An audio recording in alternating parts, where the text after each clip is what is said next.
Je suis à la recherche de personnes prêtes à se battre. Il y a beaucoup à faire et peu de temps à perdre. What character do you want to be? I want to play the warlock.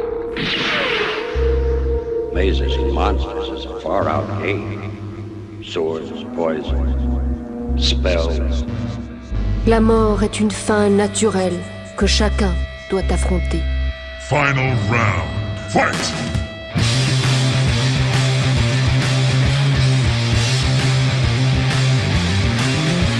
Salut tout le monde et bienvenue à un nouvel épisode du podcast dont vous êtes le héros. Et attention, ce n'est pas juste un podcast ordinaire parce que ce sont nos émissions de l'œil noir. Alors voilà, on se retrouve pour la 6e saison, le fleuve du désespoir. Et pour nous introduire dans cette saga, bien sûr, nous avons AMJ qui est toujours là, qui est toujours présent et qui sait absolument comment bien nous masteriser cet univers, qui ne pardonne pas nos erreurs au jet de dés. Julien, salut. Et salut tout le monde, salut Xav. Et oui, là vous êtes engagé dans une 6e saison, alors d'ailleurs difficile puisqu'elle est un petit peu différente des précédents et elle tient à la fois de l'aventure et également de l'observation et de l'enquête. Donc là vous êtes dans la dernière manche, la manche finale, celle des révélations, on imagine.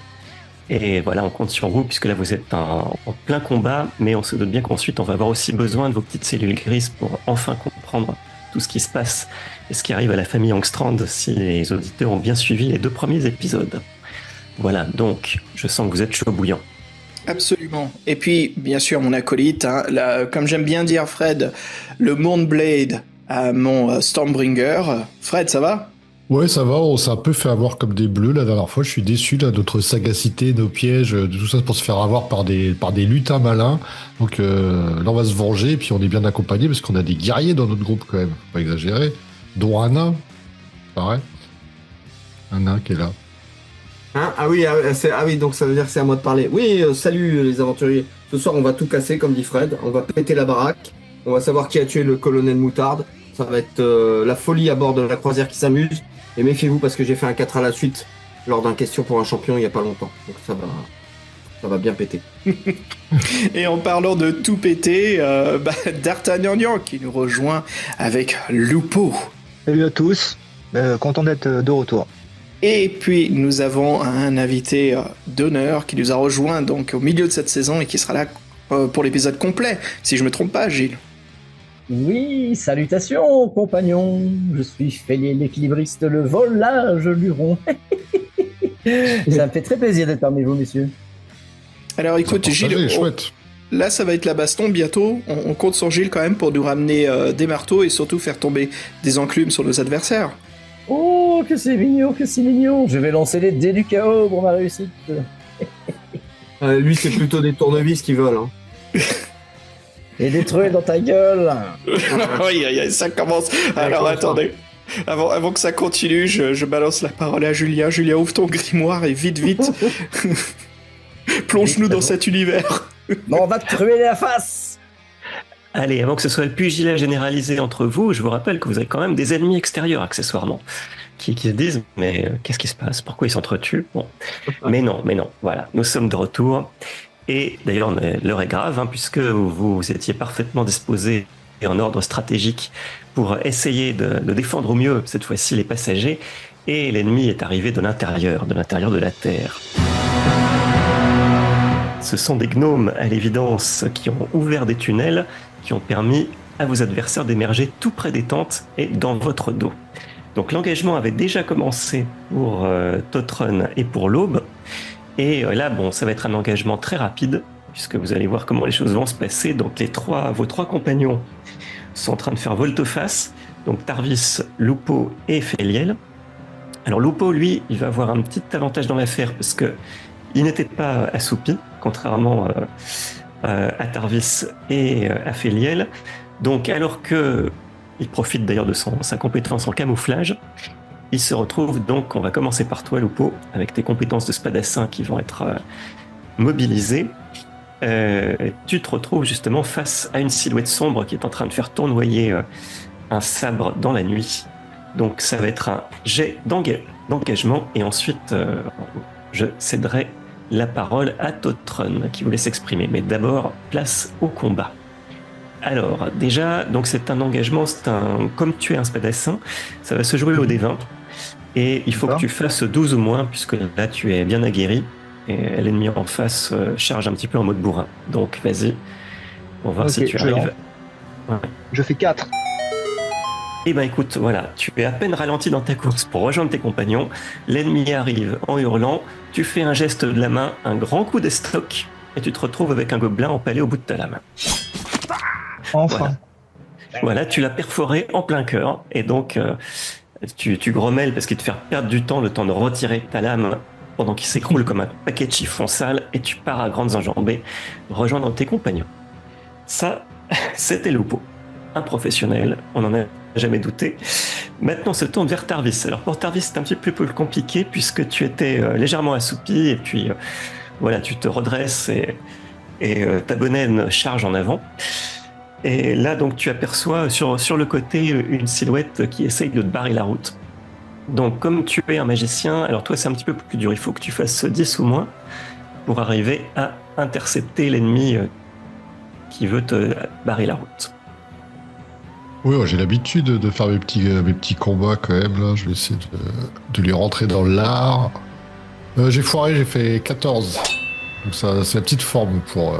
Alors, Tarvis, donc tu étais en train de courir vers le camp, vers les tentes, et justement, tu n'as pas eu le temps de voir l'ennemi bondir, et tu te retrouves avec un sale petit gnome accroché dans ton dos, qui est en train de te mordre au cou. Parce que les gnomes, n'oublions pas, ils ont des mains très proéminentes, un petit peu comme des taupes, qui leur permettent de creuser, mais ils ont aussi des dents pointues.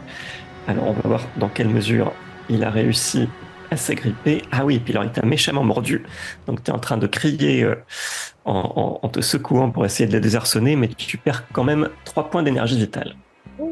3 points Et oui, bah oui, la sale bête. Alors je vois que je laisse juste 2 secondes à Totron pour s'exprimer, puisque je vois qu'il souhaitait prendre part au débat. Oui.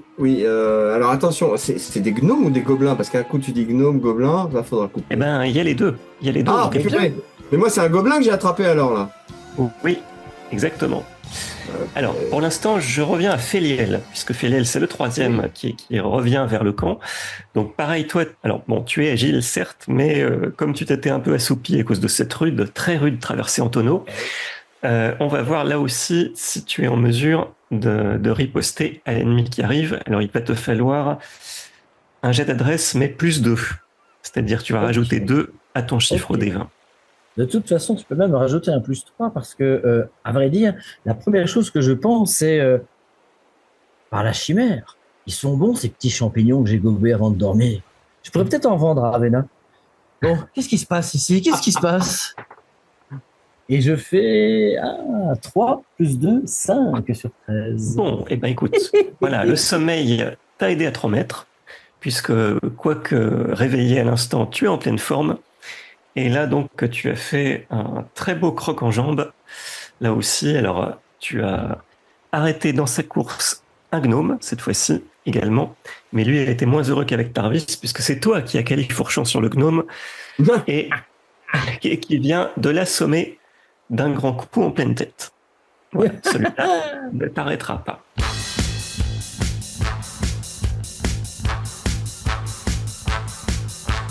Merci les champis, je vois dans la nuit. Et voilà, tu es fluorescent même. Comme ça, les adversaires sont effrayés et les amis voient que tu es. Oh, phosphorescent, non? Les deux. On va revenir maintenant à Totron. Toi, tu es au cœur de l'action. Il y a un gobelin qui se relève avec la rage au cœur et qui va essayer de t'atteindre. Donc, c'est le tour du gobelin. Et il t'a raté. Donc, tu as un jet à faire pour l'achever à la hache. Vas-y. Mais je ne veux pas l'achever, moi. Je ne veux pas l'achever. Alors, soit l'achever. Ah non. L'achever ou l'assommer. Je veux le mettre à l'achever, oui. Non, je veux l'assommer du plein de ma hache pour ensuite le questionner, parce que j'aime bien faire ça maintenant, moi, dans ce bateau. Alors, ce sera un petit peu plus dur, du coup, il faut que tu fasses 10 ou moins. 10 ou moins. Alors, attention, on y va. J'ai fait 10. Eh ben tout juste, tu as retenu ton coup juste ce qu'il fallait pour étourdir le gobelin qui déjà était mal en point, puisque bon, tu lui avais écrasé les parties quand il avait essayé de te surprendre, donc il en faut pas plus pour l'abattre. Et maintenant, nous arrivons au dernier combattant, mais pas des moindres, puisque c'est l'Aube, qui lui va pouvoir donc riposter face à son agresseur. C'est un autre gobelin, mais de plus grande taille, celui-là. Il a l'air d'être déjà, on va dire, une taille presque humaine. Donc, alors l'Aube, toi, tu as été surpris, mais tu as l'avantage du rocher qui est dans ton dos. Donc, il faut, comme tu es un bon guerrier, il te suffira d'un 8 ou moins pour faire face.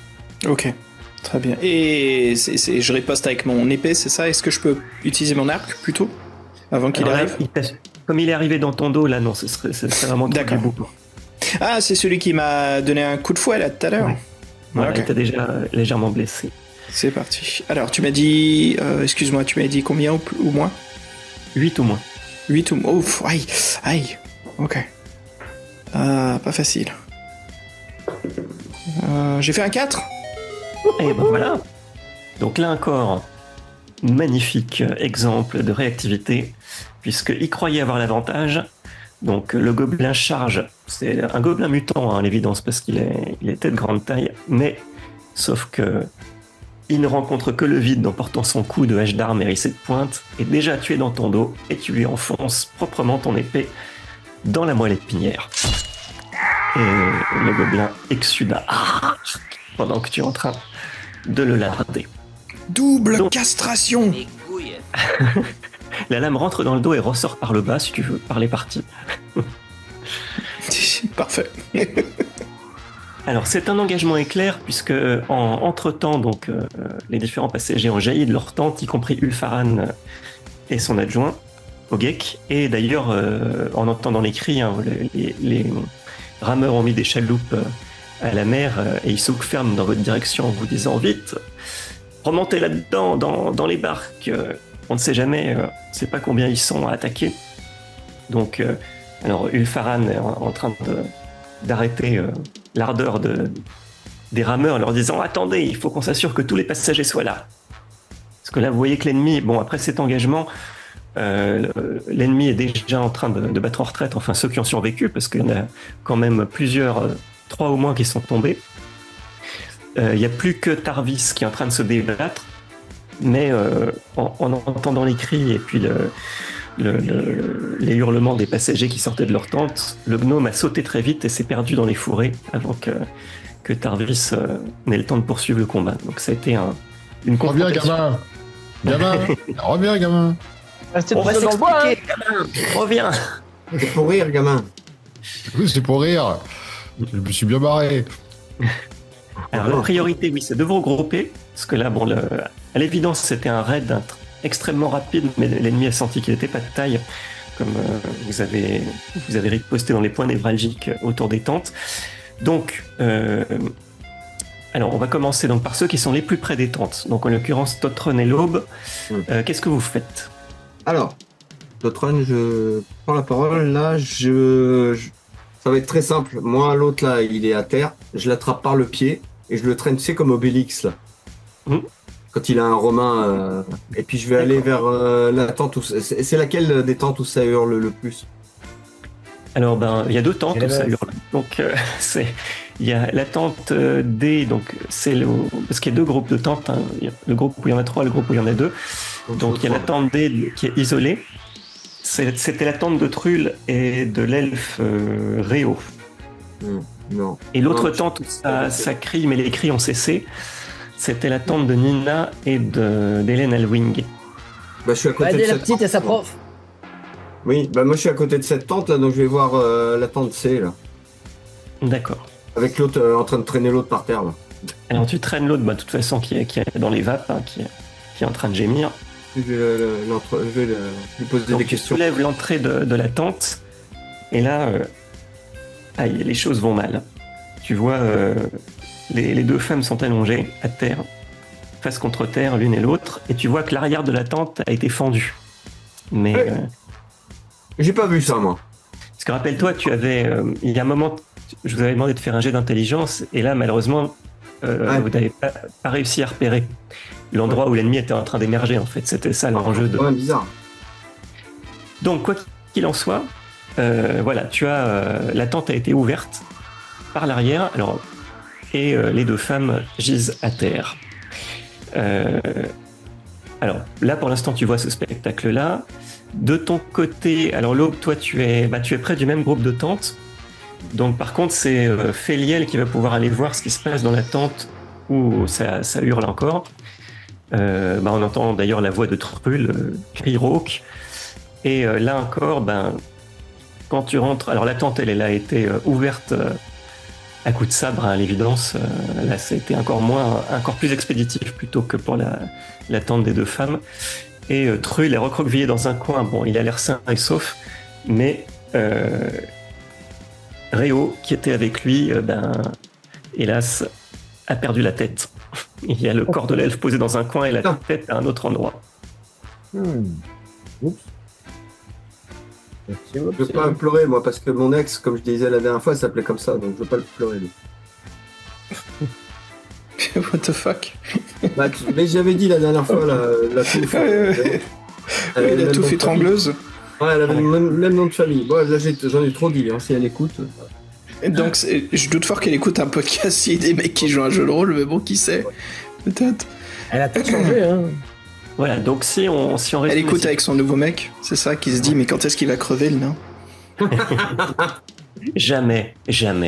Exactement. Il y aura toujours l'ombre d'un nain sur elle. C'est Raoul ou... c'est Raoul ou Réo qui vient de décéder? Réo. C'est le pauvre Réo. Ok. Voilà. Donc, alors, pendant que vous vous regroupez autour de la tente C, puisque c'est là qu'il y a aussi deux personnes qui ont été... qui gisent à terre. Alors, c'est Totron et Ulfaran qui étaient dans la tente juste à côté qui retournent les corps. Alors, vous voyez que la pauvre Helen Alwing était face contre terre et elle a encore les mains crispées sur un poignard qui lui transperce la gorge. Et Nina, quand on la retourne également, elle a une estafilade au bras. Elle a l'air d'être encore vivante, mais mal en point. Il y a du poison. Alors, poison, alors bonne question. Qui souhaite examiner de plus près Nina? Moi, je suis pas là, moi, je suis dans l'autre tente, mais une suggestion. Ça ne peut pas être Féliel. Par contre, l'Aube, toi, tu es tout près. Tu as une certaine compétence en matière de poison. Oui, neutraliser les poisons. Plutôt les préparer, en fait. Je comprends pas. Est-ce qu'elle est empoisonnée, c'est ça, Réo, non? C'est ce que... Réo. La jeune fille. Non, Réo, la tête est séparée du corps, donc là, il n'y a plus grand-chose à faire. Oui, merde, oui, je confonds. Tu viens de le dire à l'instant, oui, tu parles Nina, de... Là, on parle de la petite jeune Nina, celle qui se Nina. destinait à être maîtresse. Elle a une estafilade au bras, et elle... alors par contre, elle est pas vraiment consciente, elle est en train de gémir, et par contre, alors c'était simplement Féliel qui disait l'estafilade l'aurait-elle empoisonnée, mais c'était une supposition. Oui, je peux plutôt soigner ses blessures. Alors, effectivement, tu peux tenter de la soigner. Alors, tu as guérir blessure, effectivement. Alors, vas-y pour un jet au D20. J'ai en compétence, je suis expérimenté. Ouais. Mon score donc est de 12. 12, ok, ça roule. JC souffle. Oui. Magnifique, 2. Ah ben, t'as vu un peu. Oh putain, Ok. merci. Mais c'est ça qui manquait tout à l'heure, c'est pour ça que je foirais mes jets. Un souffle, Alors, un souffle végétal. En un clin d'œil, tu as sorti un bandage et tu as arrêté l'hémorragie. Tu l'as tellement saucissonnée qu'elle ne peut même plus respirer tellement elle est prise dans les bandages. J'en ai fait une momie. Mon job, c'est d'arrêter l'hémorragie, pas qu'elle respire. Voilà, ça saigne plus. C'est très aube, ça, en plus. Donc, pendant ce temps, voilà, les compagnons arrivent et les passagers s'écrient plein d'horreur. Mais que s'est-il passé? Alors, tout le monde prend conscience, voilà, que, hélas, voilà, deux passagers ont décédé et une troisième a peut-être été sauvée à l'instant par l'Aube. Mais en tout cas, voilà, Nina n'a pas repris connaissance pour autant. Donc, de ce que tu peux observer, eu égard à la qualité des soins que tu lui as apportés, c'est que, oui, cette estafilade, c'est curieux parce qu'elle devrait s'en remettre, mais elle n'a pas l'air d'être bien du tout. Alors, Féliel, entre-temps, est arrivé. Oui, mais je ne suis pas arrivé à cette tente-là. En fait, moi, je fais un tour de toute la zone. Je check à mort la zone pour voir s'il n'y en a pas un malin qui resterait en arrière et puis qui attend qu'on baisse la garde pour donner un dernier petit coup dans la baston, quoi. Je vérifie qu'on est bien entre nous. Alors, tu es en train de faire une reconnaissance, mais d'après ce que tu vois, en fait, l'ennemi a très vite abandonné le combat. C'était un raid, plus qu'une bataille rangée. Et là, maintenant que tout le monde est là et que des barques entières de rameurs sont en train de se déverser sur la plage, bon, il y a des chances que, voilà. En tout cas, tu observes les arbres. Tu aperçois pas de tireurs embusqués en haut des arbres. Donc, a priori, bon, il va certainement pas falloir traîner ici, mais a priori, la vague d'assaut a été dans l'immédiat repoussée. Enfin, elle s'est dissoute d'elle-même, pour être plus précis. Ok. Alors, je rejoins les temps. Je reviens à l'Aube, qui est penché sur Nina. Oui, j'écoutais la conversation autour de nous, là. Ce que disait l'autre par rapport à ce qu'elle est encore empoisonnée. Justement, le fait qu'elle se sent pas mieux, là, après les bandages, ça m'inquiète. Alors, est-ce que je peux faire une détection des poisons? Alors, tu peux tenter, oui, puisque tu as une compétence pour neutraliser les poisons, effectivement, mais déjà encore faut-il le détecter. Alors, on va dire que tu vas l'utiliser dans ce but-là. Ok. Est-ce que j'ai aussi préparé drogue, poison? Est-ce que ça serait pas mieux pour connaître les poisons eux-mêmes? Alors non, là c'est plutôt l'identifier, parce que la préparation, c'est connaître les ingrédients. Donc allons-y pour une compétence de 11. Ça marche. 11, neutraliser les poisons. JC? Ouais. Ok. 6. Nickel. D'accord. Alors, de ce que tu vois, bon, a priori, c'est pas très clair, parce qu'elle a l'air stabilisée dans son état. Mais par contre, il faudra attendre peut-être quelques heures qu'elle reprenne connaissance et puis voir la questionner sur ce qui lui est arrivé. On va demander à l'Aube. Il y a un truc qui ne va pas. Il y a de voir si celle qui est à terre là, qui est morte à côté là de. Réo? Ah ouais, non, celle qui est à côté de Nina. Non, on est dans la même tente. Alors, il y a la pauvre Hélène Alwyn, la préceptrice. Ouais. Il y a moyen de détecter si elle s'est fait empoisonner dans ses blessures aussi ou. Là, c'est difficile parce qu'elle est morte, donc. Non, mais dans ses plaies, on peut trouver des traces de poison identifiées odeur et saveur. Moi, j'ai pas grand-chose, mais peut-être une haleine. Peut-être une odeur venant de sa gorge ou quelque chose. Ouais. Sixième sens. Alors, vas-y, Totron, effectivement, tu peux tenter odeur et saveur, mais tu n'as que 5. Ouais, je sais. Un coup de sniff. Oh, j'ai 5. Oh, c'est bon. Alors, tu sens pas d'odeur caractéristique de poison. Pas d'odeur fétide, en tout cas. Alors après, tu n'as pas un nez infaillible. Mais bon, vu que c'est la gorge qui a été transpercée, il n'y avait pas besoin de poison pour la tuer, malheureusement. Pas Elena, mais Nina, oui. Nina, la question peut se poser, parce que c'est pas normal qu'elle soit toujours sans connaissance, alors même que les premiers soins ont été très efficaces sur sa blessure. Moi, je vais inspecter la tente. Il y a un truc qui va pas. Alors, tu inspectes, oui, d'accord, mais alors, là, il va falloir plier bagage, hein, puisque après avoir constaté les dégâts, Ulfaran est en train de rassembler donc les passagers et vous-même. Donc, chacun va rassembler ses affaires et puis on va embarquer sur le navire au plus vite pour quitter la zone.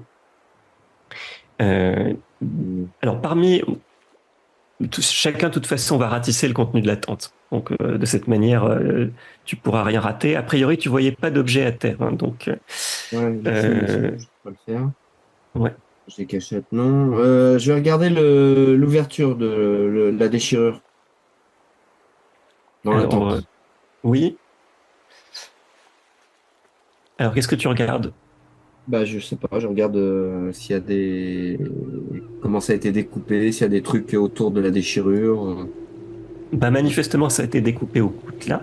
Ça, il n'y a pas de doute là-dessus, puisque ça a été prestement fendu, et sans doute silencieusement, vu la façon dont ça a été coupé. Mais après, voilà, tout le problème, c'est que comme tu n'as pas vu le premier temps de l'action, ben, voilà, tout ce que tu peux dire, c'est que ça a été bien fendu et probablement sans bruit.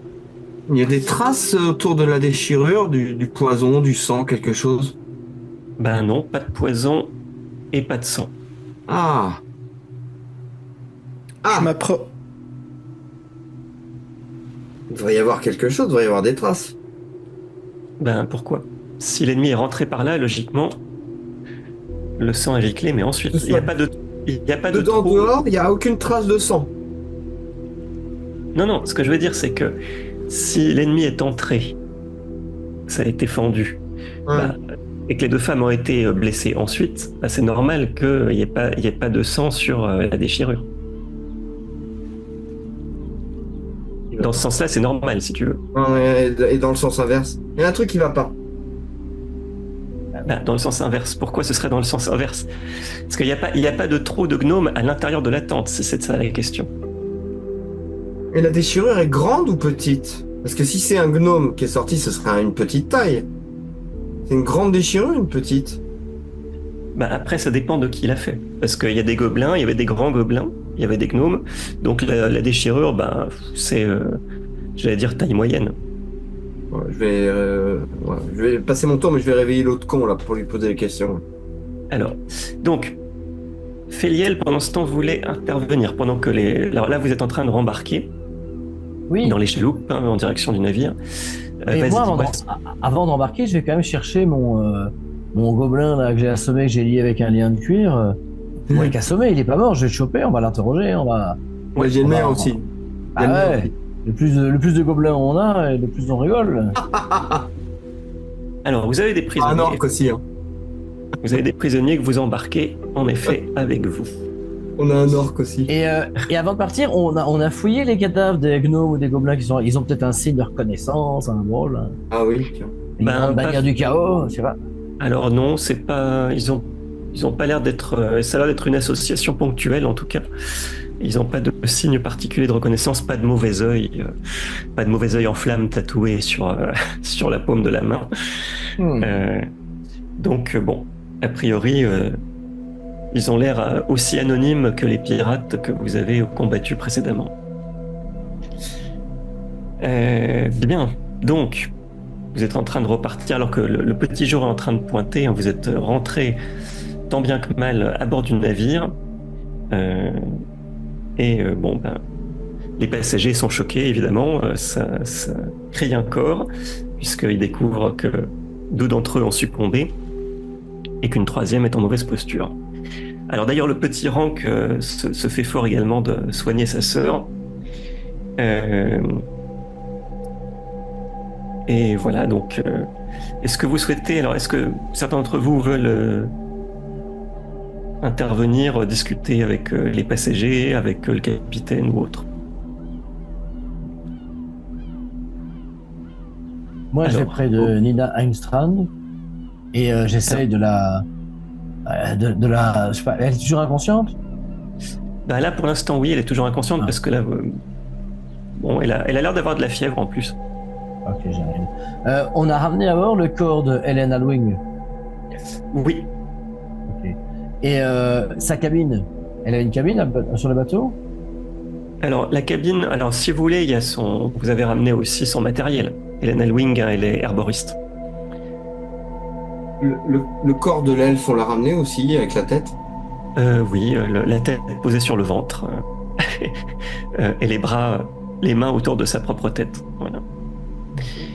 Le malheureux, oui, il a été proprement décapité sans doute par un gobelin mutant, là, vu la violence du coup. Il y a un truc que je comprends pas, moi. Pourquoi avoir utilisé une lame empoisonnée et avoir coupé la gorge de l'autre sans poison? Bah ça, tu n'en sais rien. Ce que tu as senti, c'est qu'il n'y avait pas d'acide ou d'acidité dans la blessure. Mais après, est-ce que c'est seulement la même arme qui a servi ça? Ouais, mais c'est l'autre con que j'ai attrapé là qui avait. C'est ça qu'il faut que je fasse. Faut que je regarde ses armes au gobelin là que j'ai attrapé. Alors a priori, c'est pas ses armes puisqu'il les a encore sur lui, le gobelin. Mais il s'est pas servi donc de ses armes pour découper la tente ou empoisonner ou c'est bizarre. Bah, quand il t'a attaqué, en tout cas, il avait encore ses armes. Donc, après, voilà.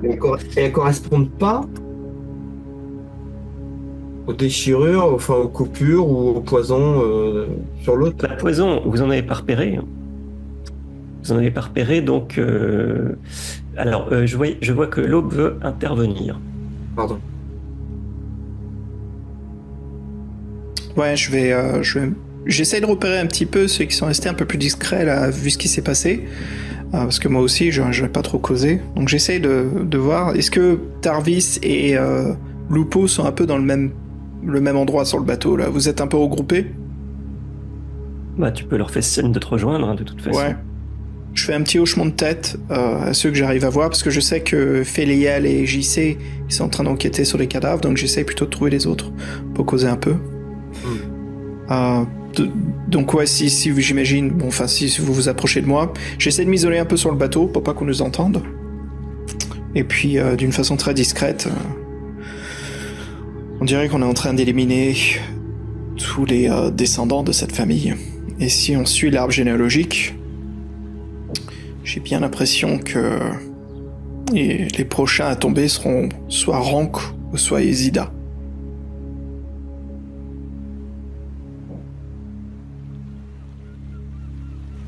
Alors, bah, tes compagnons, oui, t'écoutent avec attention, mais... Oui, moi, je suis pas persuadé que qu'ils soient commandités, en fait, les gobelins. Tu vois? Autant les pirates, je peux le croire, mais autant des gobelins, enfin, je sais pas, j'ai du mal à croire qu'ils soient commandités. Ça fait quand même attaque surprise prévue, hein. Je veux dire, ils savaient exactement.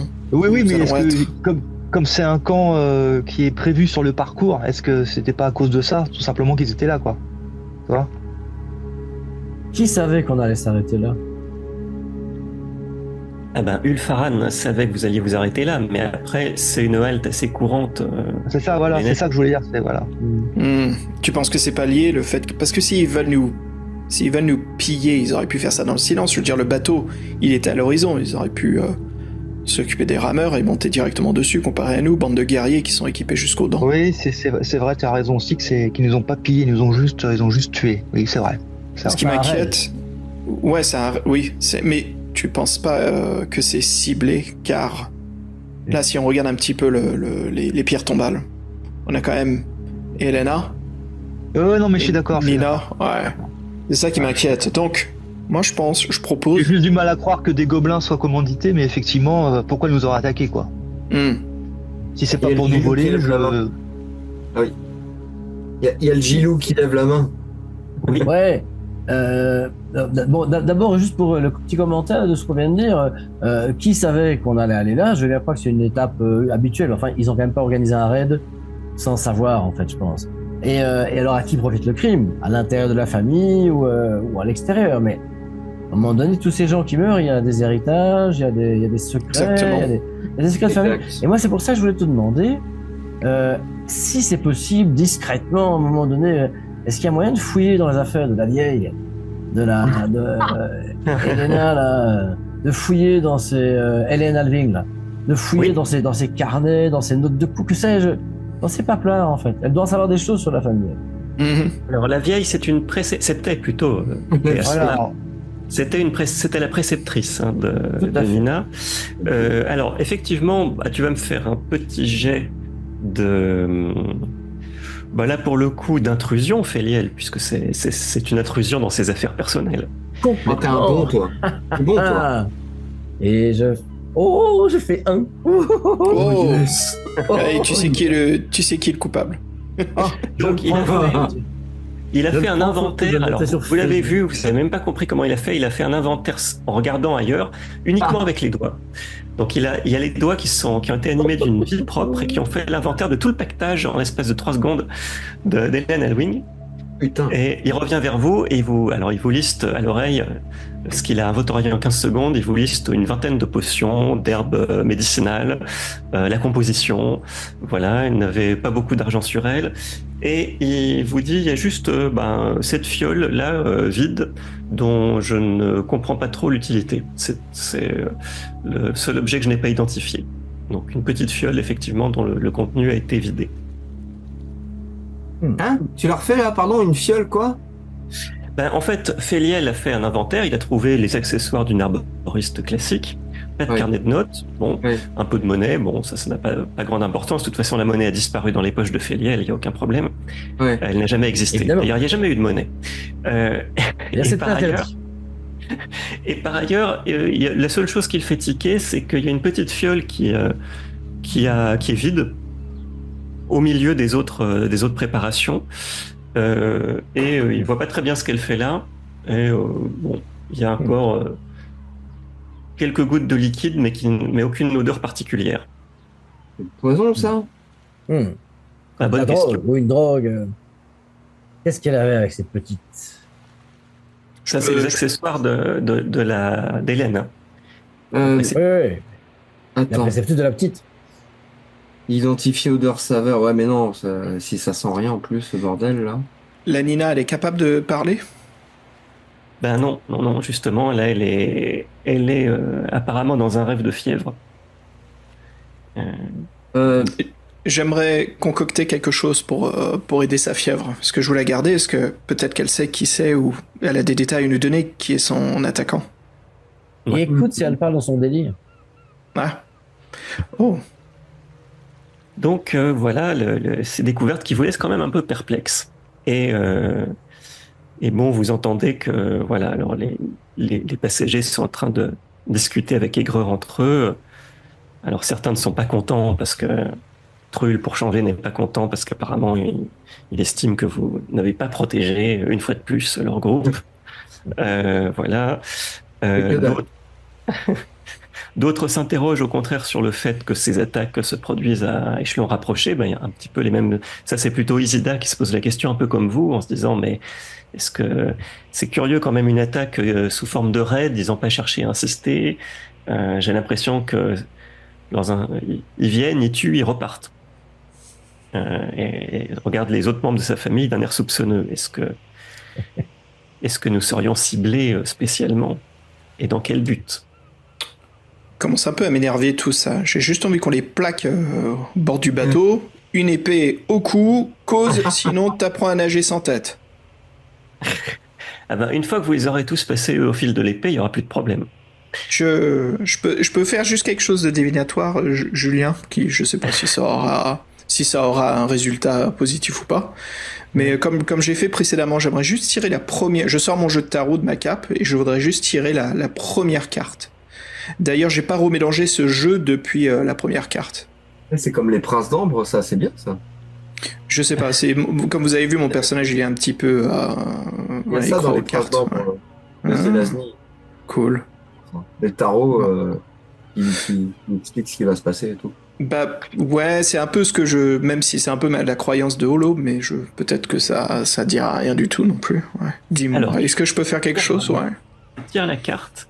Okay. Et là, cette carte, c'est le pendu. Alors attention, pas un pendu par la gorge, hein. C'est un pendu qui s'identifie un peu au fou également, parce qu'il est pendu la tête en bas par un pied. Et c'est une carte qui symbolise un petit peu la perversité et l'incertitude sur ce qui vous attend, mais folie, perversion, trahison, que sais-je. Mais tu peux voir si je vais gagner au prud'homme ou pas? Donc rien de bien encourageant. Ouais. Alors Ulfaran vous dit, bon écoutez, là je mets le cap sur la ville d'Albemar, là cette fois-ci on ne fera plus de halte sur un endroit naturel. Il faut que les rameurs se reposent parce que là ils vont ramer toute la nuit et toute la matinée du lendemain. Mais à Albemar on sera tranquille puisque je sais qu'il y a une auberge et elle jouxte une caserne. Donc avec toute une caserne de soldats contigus, je pense que là on pourra se reposer avec plus de sûreté. J'ai levé la main. Oui. Je vais voir Féliel là. Je dis Féliel, il se passe quand même des choses bizarres. On a attrapé chacun un con du village là, on va les attacher ensemble, on va les réveiller, on va leur poser des questions. Et si on le faisait séparément? un d'un côté et un de l'autre du ouais, bateau. c'est Et bien on leur ça. dit qu'ils se sont parlé l'un à l'autre. Et C'est bien ça. Ah, puis moi, un j'ai conteur, convaincu. Ravna, il racontait des histoires comme ça de gardes de la ville qui faisaient des enquêtes. Ça s'appelait c'est bien, les experts, je pense. Et c'est comme ça qu'ils faisaient. Ouais, parce que moi, j'ai diplomatie, convaincre et marchandage. J'ai tout un bordel là. Ah, c'est une bonne idée, ça. Alors, allons-y, tu vas pouvoir en interroger un. Alors, tu disais, tu as diplomatie, marchandage? Diplomatie, convaincre, marchandage. Marchandage, j'ai un 6. Les autres, c'est 4 et 4. Hein. C'est moins bon déjà. Alors, on va plutôt commencer par... alors, je pense que tu vas avoir besoin de l'aide de Lupo, puisque lui est efficace pour circonvenir les gens. Oh, je veux bien. Et circoncire aussi. Alors, Lupo, toi, tu vas pouvoir discuter et ne serait-ce que voir si ces gobelins ont quelque chose à cacher ou pas. Alors, vas-y, fais-nous un petit jet. Donc, dois faire j'ai 15 ou moins. 15. C'est ça. Je t'aime bien, Lupo. Et je fais 9. Ok, donc, alors tu vois d'ailleurs qu'il a une bonne méthode, hein. Il a sorti son poignard, le poignard le plus aigu qu'il avait à sa ceinture, et quand le gobelin est un peu lent à répondre, il recueille des petites estafilades. Donc, il lui faut pas beaucoup de temps pour le pressurer. En fait, ce gobelin ne contient pas grand-chose. Beaucoup de peur, beaucoup de bêtises et beaucoup de veuleries. Bon, il s'avère finalement que c'est un petit peu la même chose que pour les pirates. Ils ont été embauchés pour un raid, on leur a dit tuez tout le monde que vous pouvez. Et comme justement c'était une zone qu'ils connaissaient bien, on les a prévenus qu'un navire allait accoster là. Et ils ont été rémunérés, là encore, quelques pièces d'argent eu égard à leur faible niveau d'instruction et de compétence en matière de combat. Ok, je les fouille. Hop là. Bon bah écoute, hein, tu vas mettre la main sur 4 ou 5 pièces d'argent, mais pas grand chose de plus. Allez, on va dire 5. Ouais. Il est en train de se monter sa petite fortune pour sa retraite. Mais oui, quand même, il faut. Hein. Alors, Féliel.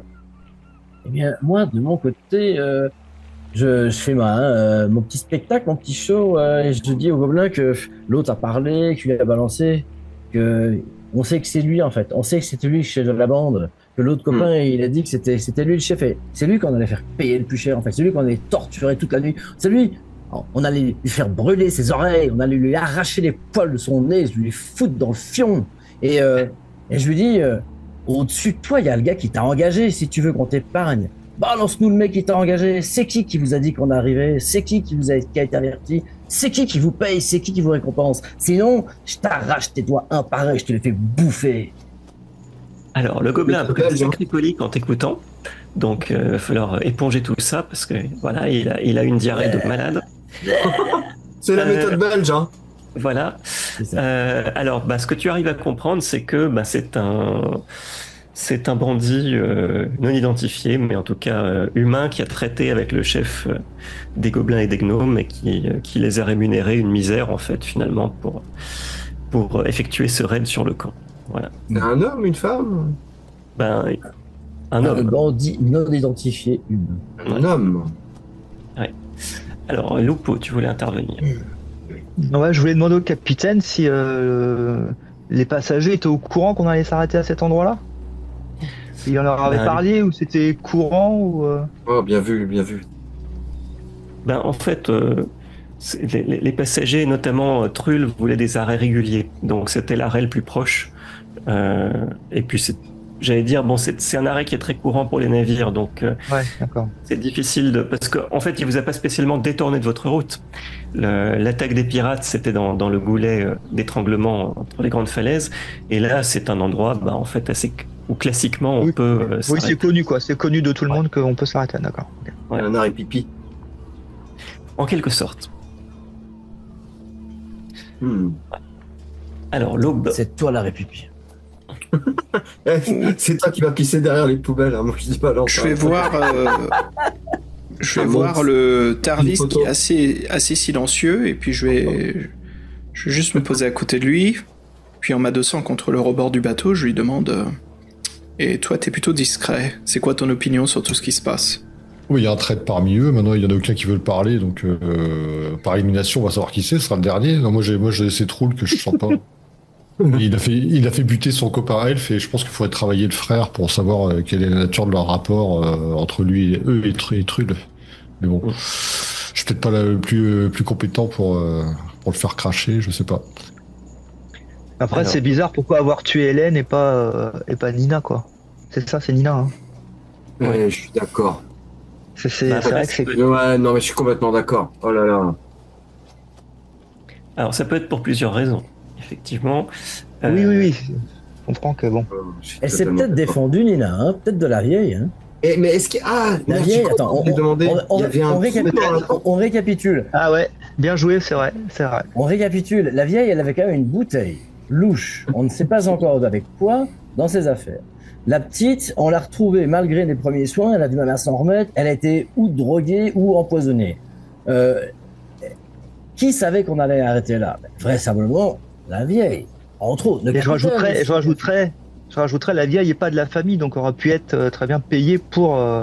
Elle n'est pas de la famille, mais tu as dit, elle est liée à un truc, non, la vieille Oui, mais elle n'est pas non plus directement... C'est pas directement la famille, donc... C'est une Halloween. Ça veut dire que la vieille s'est suicidée exprès. Elle aurait pu être corrompue. Ouais, elle s'est fait tuer par les gobelins, parce que les gobelins, ils n'ont rien fait comme différence.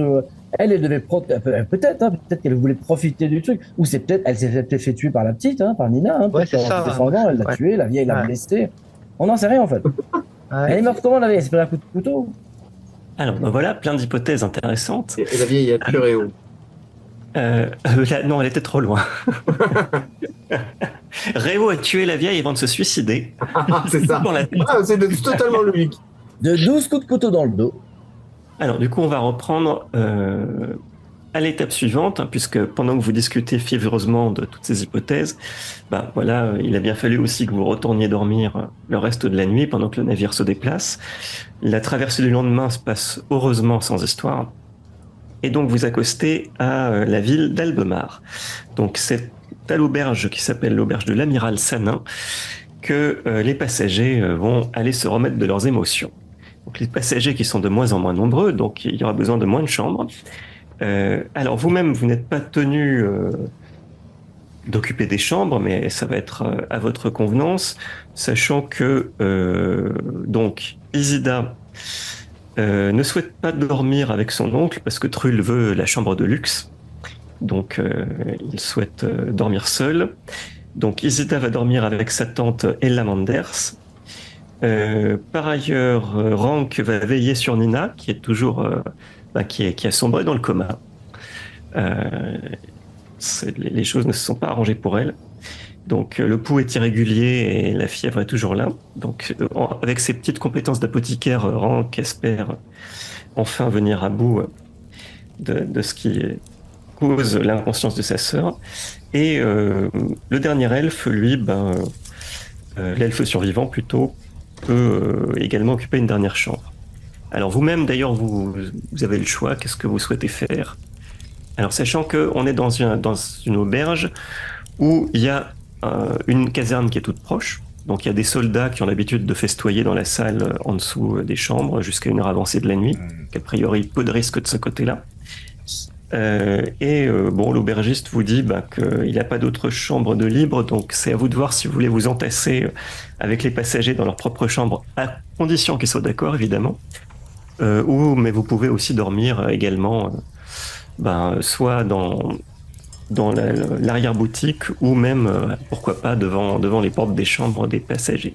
Oui, je propose qu'il y en ait au moins une personne de notre groupe qui soit dans sa chambre, que ça leur plaise ou non, je dirais, en fait, quoi. Mais absolument. On leur laisse pas le choix. Il n'y a plus une seule chambre. On leur laisse pas le choix, quoi. Non, mais il y a la troisième chambre, mais c'est l'elfe, donc bon, à la rigueur, bon, voilà, quoi. Moi, je me collais dans la... De toute façon, ils n'ont pas le choix, je vais m'imposer dans la chambre de Nina et Rank. Ouais, il faut c'est ça, voilà. Nina, je pense que c'est une cible privilégiée. Absolument. Et puis, effectivement, Isilda et... Alors ça peut-être la chambre la plus dure à négocier, c'est Isilda et comment elle s'appelle? Elena, c'est ça? Ella, c'est ça. Ina une cible? Ou alors elle se fait passer pour une cible? Moi, je pense que c'est tous les trois. Isida, Nina et Rank, je pense que parmi eux, il y a un truc qui se passe. Nina, je pense qu'elle s'est défendue de la vieille, et dans cette histoire, Isida ou Rank sont pas clairs. Et la plus mignonne, c'est Isida, donc moi, c'est celle-là que j'ai surveillée la nuit. Ah oui, il y a aussi la chambre de Trull aussi, c'est vrai, j'ai oublié. Alors, donc, t'as envie la chambre de Trull. Mais moi, j'ai juste une question là par rapport à l'interrogation qu'on avait par rapport au combat peut-être entre les deux femmes. Le poignard qu'on a trouvé dans la perceptrice, c'était un poignard de quel style? C'était un poignard ouvragé de bonne facture ou c'était un truc de bandit Est-ce que le frère... C'est peut-être rien à voir, mais... Ben, effectivement, alors c'est une bonne question parce que le poignard était de bonne facture. Donc il a pu servir à fendre l'arrière de la tente, en effet, pour y pénétrer. A priori, bon, c'est pas étonnant qu'il ait été fatal à la vieille préceptrice. Après la blessure de Nina, oui. Mais a priori, la blessure de Nina aurait pu être causée aussi par le même poignard. Alors, de ce que vous avez pu voir, bon, comme il y avait plein de sang dessus, c'est difficile de savoir si le poignard était enduit d'un poison. D'accord. Et lui, son frère et sa sœur, elle n'avait pas de poignard. Attitré, c'était pas le poignard de sa sœur. Ben, a priori, non. D'accord. Moi, je me pose, je rentre pas dans sa chambre, mais je me pose devant la suite royale de Trull. D'accord. C'est possible. Alors, personne pour dormir avec Trull. Pourtant, moi, je dois dormir, mais tout seul. Tu voudrais dormir? Le Totron, tu devrais couvrir Trull. Non. Ah bon? Pourquoi? Non. Nina, moi. Je suis déjà, moi. Je suis dans la chambre avec Rank et Nina, et il y avait quelqu'un d'autre avec moi? Elle est trop malade pour deux à la fois.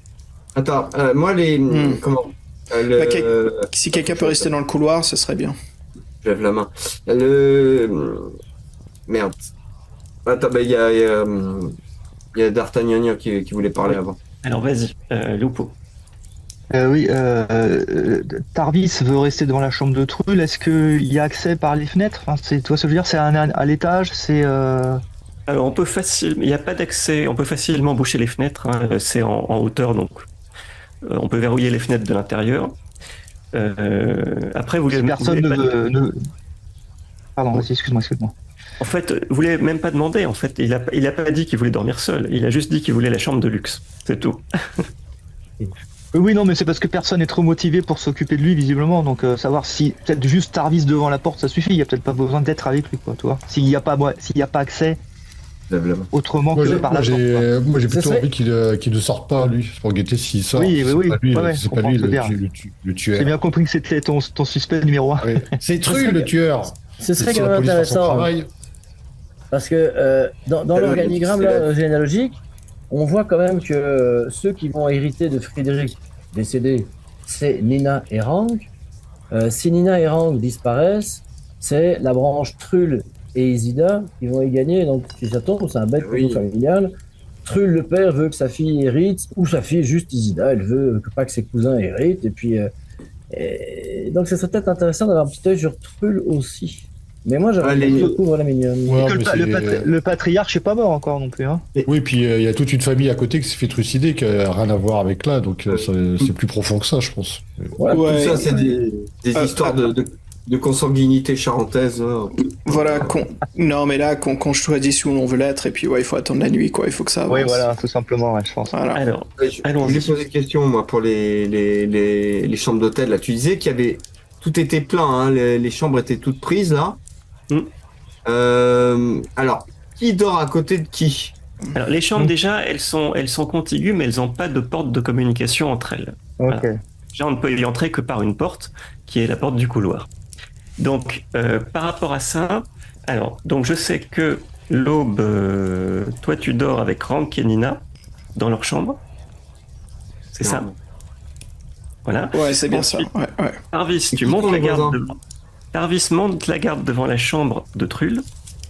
Ok. Donc, il reste Ella Manders et Isida Angstrand.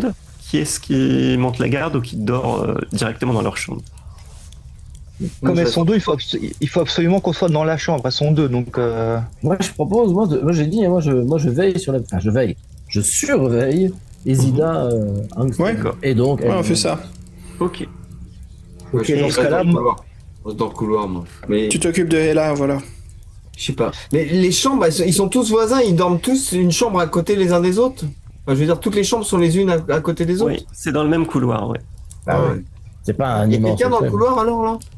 il y a Ah bah, Tarvis. il y a Tarvis de toute façon. Ouais, putain. Donc là, tel que je vois ça, il y a que Raoul qui dort tout seul, en fait, l'elfe. Bah, en fait, moi, je me mets devant sa porte, du coup. Ok, très bien. Je reste dans Donc le voilà. couloir. Donc tout le monde a en tout cas soit quelqu'un dans leur chambre, en l'occurrence Rank, Nina, Elia et Isida ont quelqu'un dans leur chambre, Raoul et Trull ont quelqu'un devant la porte de leur chambre. Donc, en maugréant un peu, parce que vous commencez à avoir des contusions à force de dormir dans toutes les positions possibles, parce qu'évidemment dans les chambres vous n'avez pas droit au lit, hein, vous dormez sur la carpette. Donc la nuit s'écoule, a priori sans histoire. Et donc au petit matin, l'aubergiste commence à faire les différentes chambres pour vous apporter un peu un petit déjeuner fait de lard et de flocons de céréales broyés, de la bouillie. Bon, et donc voilà. Alors, il s'avère que dans la chambre de Nina et de Rank, les choses n'ont pas évolué. Rank a dormi, sa sœur a continué à rester dans son coma.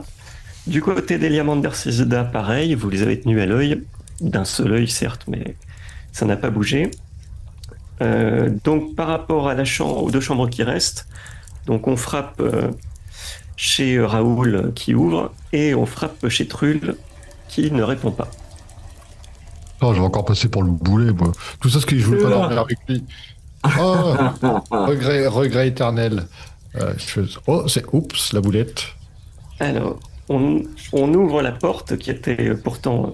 Alors, il faut d'ailleurs émettre un peu de... L'aubergiste est obligé de sortir son passe-partout parce que la porte était verrouillée de l'intérieur.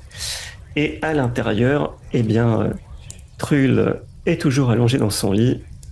Il a les mains crispées autour de sa gorge. Il a du sang qui lui coule par le nez, par les oreilles, par les yeux. Et il est raide mort. Est-ce que quelqu'un est rentré par la fenêtre? Ben, la fenêtre est intacte et verrouillée. C'est à n'y rien comprendre. Et il y a des poutres au-dessus de la suite royale. Il y a pas un système d'aération, je sais pas quoi, ou des. On est peut-être au sommet de l'hôtel par un vasistas, j'en sais rien. Ouais, faisons une fouille de la chambre, ouais. Ouais. Des preuves, des indices. Ouais. Détecter les cachettes. Yep. Alors, pareil, je suis obligé, excusez-moi, je suis obligé d'accélérer l'intrigue. Vas-y. Ouais. Pendant que vous constatez ça, bon, les autres passagers sont horrifiés. Et entre-temps, l'aubergiste et sa femme ont appelé les soldats qui ronflaient encore dans la salle en dessous après avoir bien festoyé. Donc voilà, des soldats se sont joints à vous. Un officier inspecte en même temps que vous les différentes chambres. Et à ce moment-là, vous êtes scandalisé quand l'aubergiste dit, en désignant Tarvis, « C'est sûrement lui! C'est lui qui montait la garde devant la chambre! C'est lui qui a pu s'introduire et poignarder le pauvre monsieur! » Déjà, j'ai pas de poignard, donc tranquille. Je suis un magot, moi je suis... Vous avez vu mon âge, vous avez vu ma tête, vous avez vu ma bedaine, je serais rentré dans sa piole, il m'a entendu direct. Donc, en regardant sévèrement l'aubergiste, je lui dis, on t'a payé combien pour mentir? Alors, l'aubergiste semble larmoyer quelque peu quand il voit le regard de fer que tu dardes sur lui. Mais ça a eu son petit effet sur les passagers, puisque tout à coup, les passagers commencent à discuter entre eux. Isida a l'air choquée. Elle dit, mais c'est vrai, après tout, on meurt les uns après les autres depuis qu'ils nous escortent. Rank dit, ça c'est vrai. Bon, donc les passagers ont l'air soupçonneux, et là également. Et donc l'officier des soldats qui sont arrivés là essaye de ramener la paix au milieu de toute cette confusion. Et il dit, bon écoutez, vous comprendrez bien que je n'ai pas d'a priori et je suis d'accord pour qu'on inspecte les chambres et vous avec nous, puisque vous êtes censé escorter ces gens, mais en attendant, ces gens ont l'air de ne plus avoir confiance en vous. On on vient de me dire qu'ils veulent réembarquer et qu'ils reprendront leur route sans vous. Ouais. Alors, donc là, bien évidemment, vous êtes en situation de protester énergiquement. Alors, Ulfaran, d'ailleurs, vient vous voir en vitesse. Il vous prend à part, il vous dit, écoutez, la situation est grave. On ne sait absolument pas ce qui s'est passé. Vous êtes soupçonné, donc je vous propose de rester avec l'officier, le temps de lui prouver votre innocence et de découvrir ce qui s'est passé dans la chambre de Trull. Et nous, je vais faire semblant de rembarquer avec nos passagers, mais on va pas aller très loin. Et il vous indique en fait à voix basse une petite crique à une faible distance d'Albemar où il s'arrangera pour simuler une avarie dans le bateau et s'arranger pour vous attendre. Donc c'est une manière de concilier en fait les exigences des passagers apeurés et votre situation. Donc les passagers s'en vont les uns après les autres en vous jetant des regards noirs, Nina sur une civière, puisque la pauvre, son état n'a pas évolué. Et donc vous vous retrouvez avec les gardes dans la situation justement où vous souhaitiez fouiller la chambre. Alors Lupo, tu voulais intervenir. Je voulais juste savoir ce que j'ai pas bien compris, il a été poignardé ou empoisonné? Alors c'est une bonne question, parce qu'il a les mains qui étaient crispées autour de la gorge, donc quand vous desserrez ses doigts, vous voyez une sorte de plaie béante, mais très irrégulière. Comme si... Et même, vous êtes obligé de retirer son pouce de l'intérieur de sa gorge, parce que la chair s'était déchirée. Et par ailleurs, il a perdu du sang, donc par le nez, par la bouche, par les oreilles et par les yeux. Donc c'est lui-même qui s'est arraché la gorge, en fait, sous l'effet du poison, quoi. Ben ça, difficile. Il va falloir le prouver. Ouais, ok.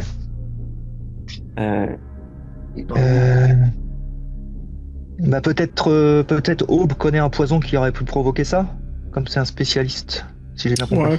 Ouais, je peux tenter quelque chose, mais en fait, je suis resté très très très discret parce que depuis tout à l'heure, je commence à me poser des questions sur le capitaine. Mmh. Comme c'était le mec de la nana, de la sœur jumelle de Hela, il a aussi à y gagner, hein. Bon, au final, ils ont presque tous à y gagner parce que Hela aussi peut être soupçonnée, étant donné que c'est la seule qui n'a pas de descendance, parce qu'il n'y a pas une histoire avec ça, quoi. Exactement, ouais. Mais oui, je partage mes pensées et puis je regarde, j'essaie de détecter le poison. Alors vas-y, là tu peux faire jouer la préparation des poisons à 15. Ok, à 15, c'est parti. Souffle, JC. Ah oui. Oh merde, il est 19. Mais j'ai postillonné. Bah oui. Fallait pas se moucher, fallait souffler.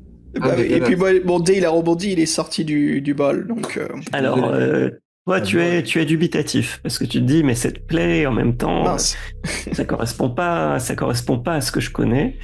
Donc, peut-être y aurait-il quelque chose... passage secret dans la chambre par où quelqu'un se serait introduit pour poignarder le pauvre Trull. Alors, est-ce que des cachettes? Mais moi j'ai ça, moi. Mais moi j'ai ça. Pareil. Viens, comme ça on cherche tous les deux. Quelqu'un d'autre a une compétence en matière de détection des cachettes? Oui, bah vas-y, Totron. Ouais, putain, j'ai... Oh là là, j'y vais. Oh là, je balance. Vas-y. Ah, 4. Alors, moi je fais 7. L'aubergiste se liquéfie au moment où vous découvrez sous le tapis une trappe qui mène à l'intérieur de la pièce.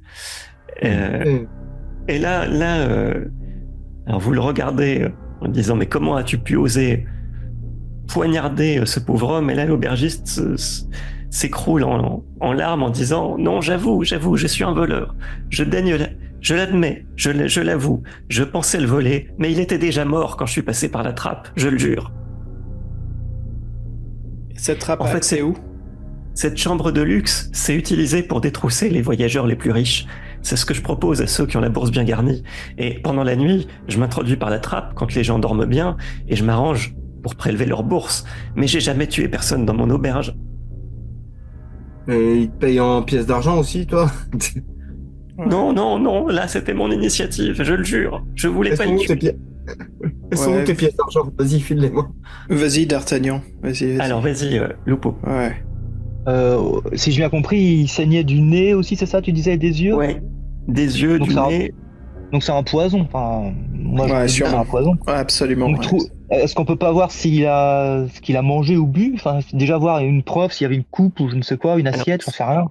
Ce que tu peux faire, c'est faire un jet sur ta compétence soigner les blessures. Comme ça, tu pourras voir la nature de la blessure. J'ai 12. Vas-y, ouais. Et je fais 8. Hey.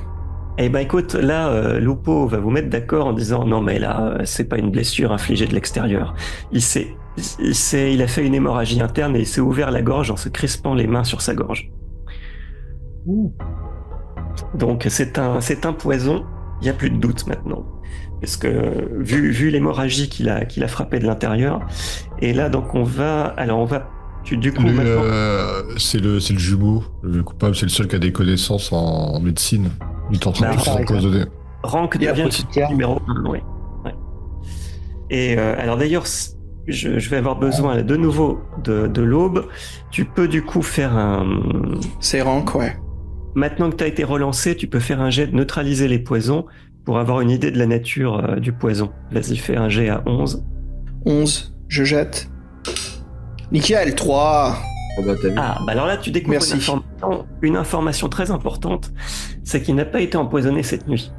C'est un poison résiduel. Oui, c'est la veille. C'est ce que je regardais dans sa tente. Il était avec Réo.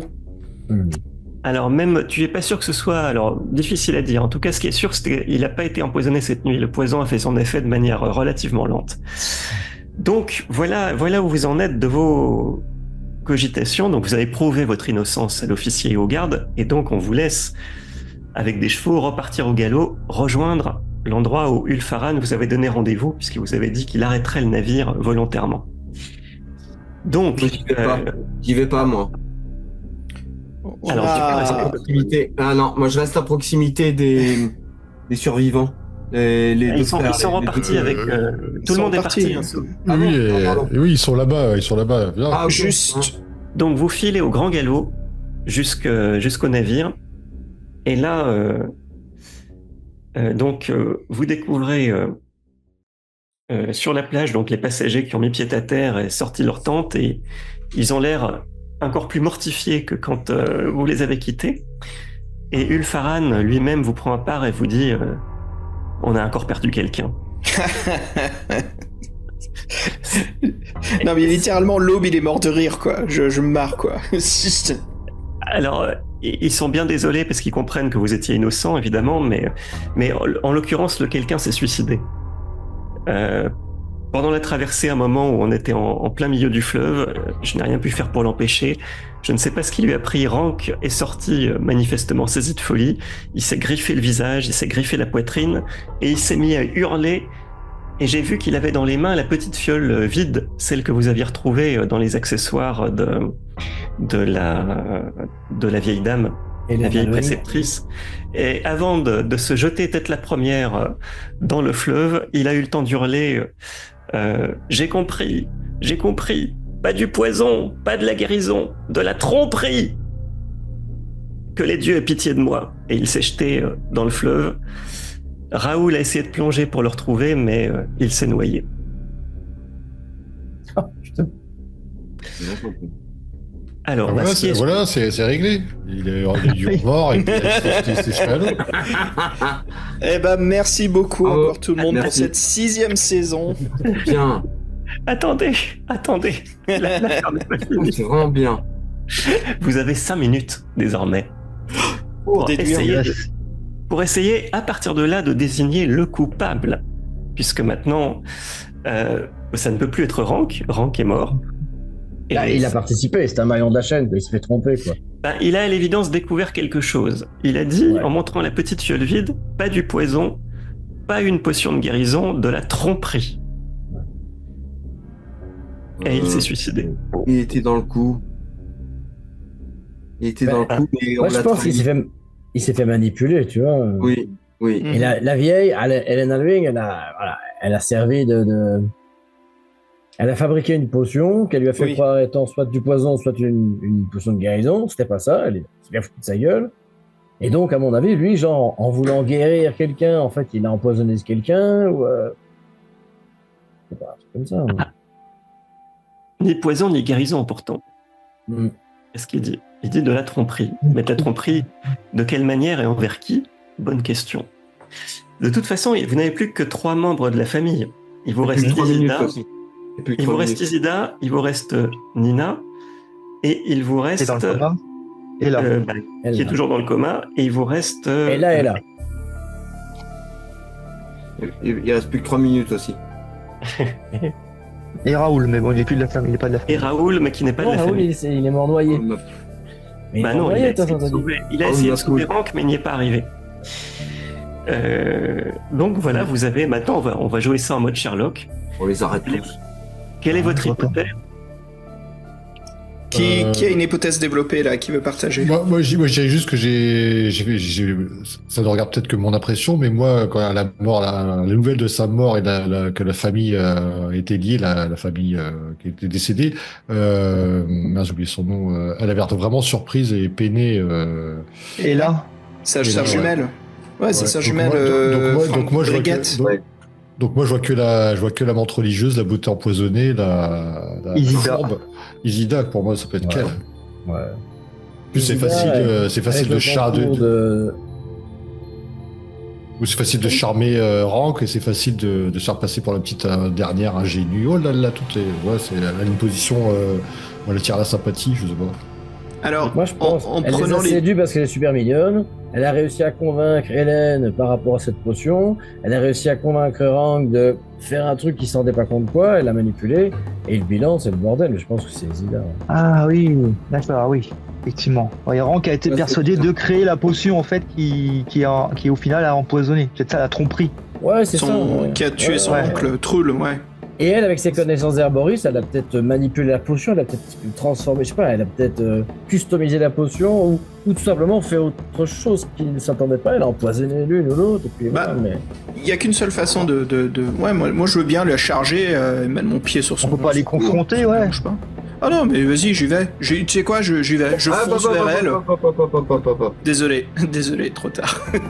Moi, c'est Nina. Oui, c'est pas mal Nina non plus, c'est ce que je pensais aussi. Mais de toute façon, tu vas voir là, je vais la faire causer la belle.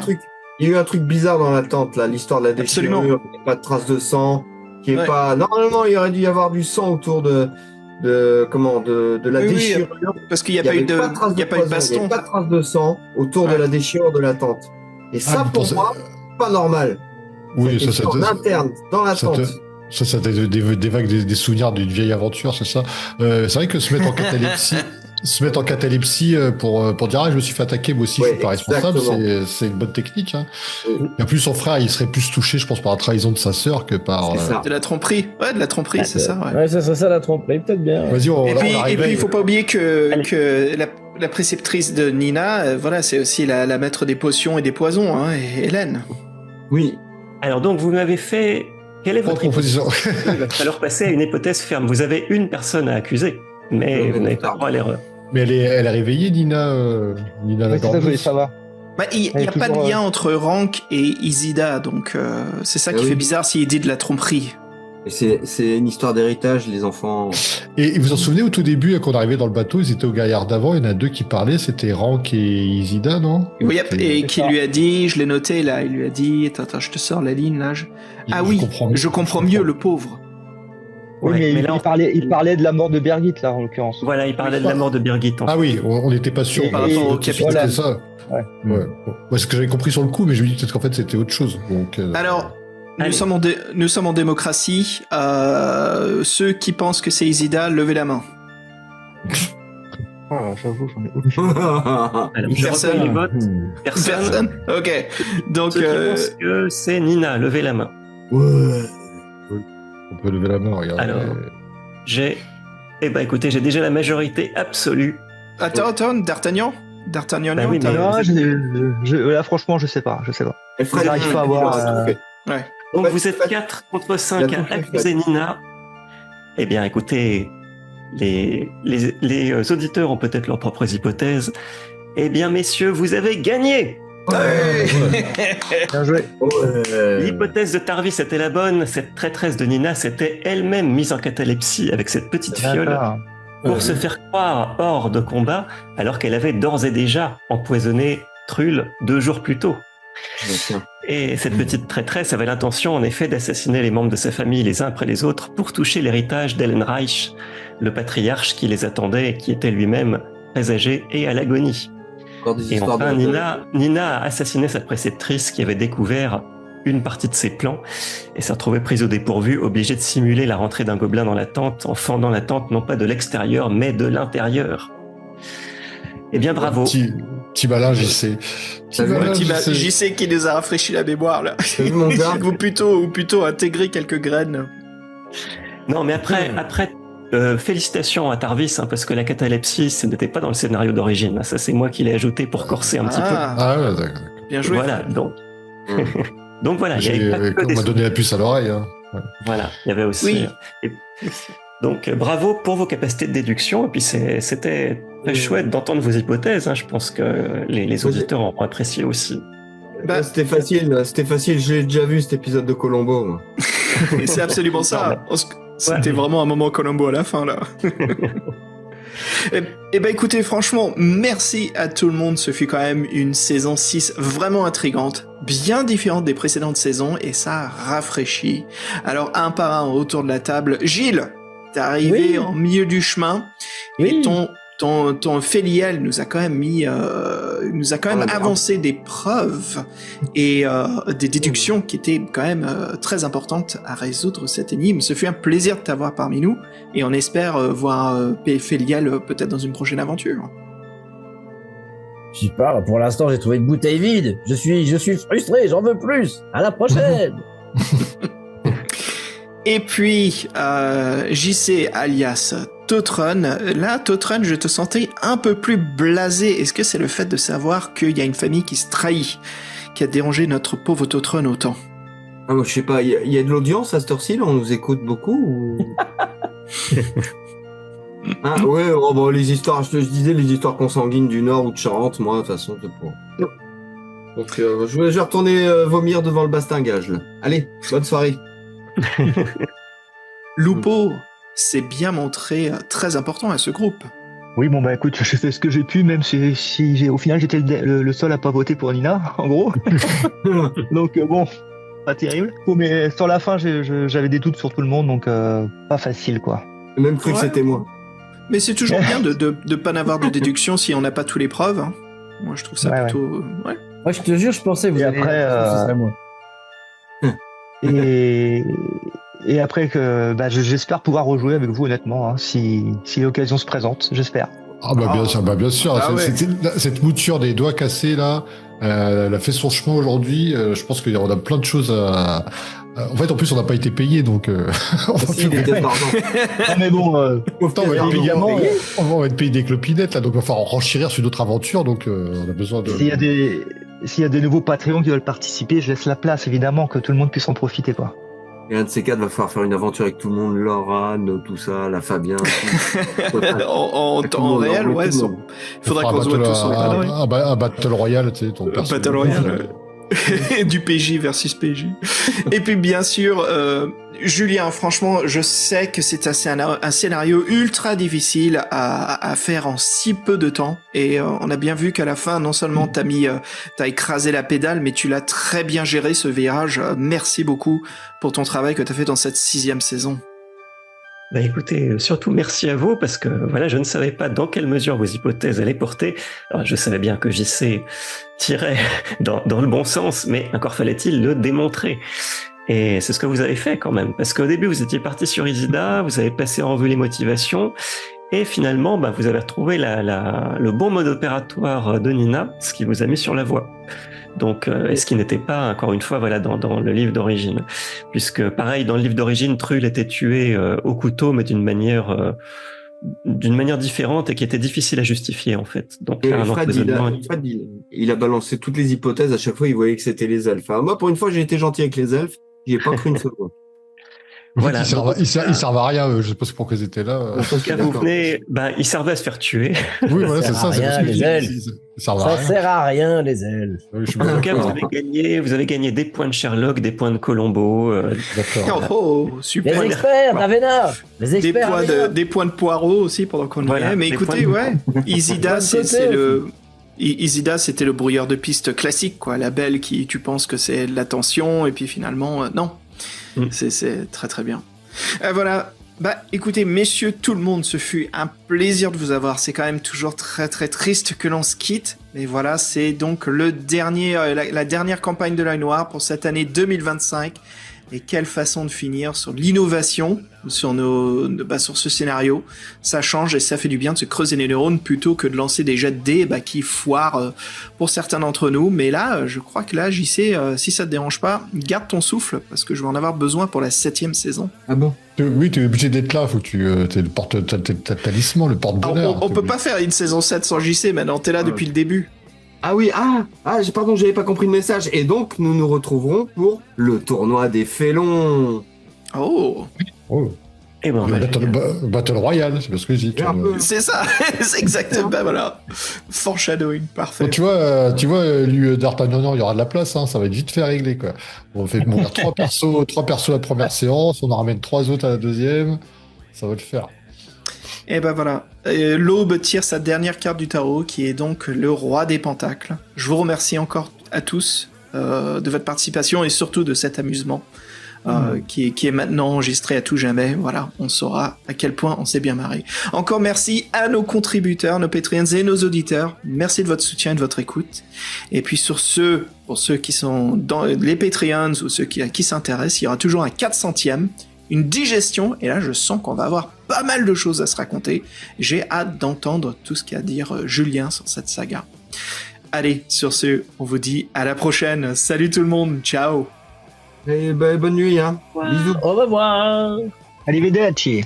Allez, bon rêve de meurtre, de trahison entre amis, d'assassinat dans la même famille, d'empoisonnement, tout ce que vous voulez. Voilà. C'est positif le jeu de rôle. Hein. En fait, elle avait raison, Amélie Dumas. Hein. Plein de bisous empoisonnés. Et visitez la Charente, vous aurez tout ça gratuitement. J'espère qu'on n'a pas les auditeurs en Charente avec tes conneries.